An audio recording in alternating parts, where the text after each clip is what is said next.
Børnetelefonen, det er Stuart. Ja, hej, jeg hedder Kasper. Ja, tillykke med det. Så vil du have en gave også, kan jeg forestille mig. Nej, det er fordi, Kom så, spyt ud, skipper. det er fordi, jeg har ikke... Ja, hvad? Jeg har aldrig været så... Kom så, chef, ud med sproget. Vi har ikke hele dagen, vel? Ja, kom så. Heller i dagen i morgen, du.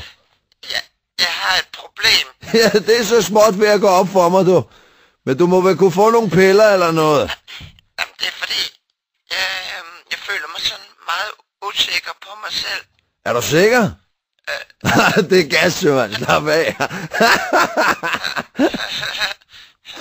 Nå. Men det er som om der aldrig er nogen, der hører efter, hvad jeg siger. Hvad var det? Nå ja, skøjter. Ja, selvfølgelig. Men mest om vinteren. Det er gasknægt. Du er for nem. Ja. Det er bare fordi, det er ligesom om, at folk de prøver at undgå mig. Ja, det er desværre ikke tid til at høre om. Jeg skal til fødselsdag. Nej, begravelse er det. Yes. Nå. Det er gas for helvede. 3 gange.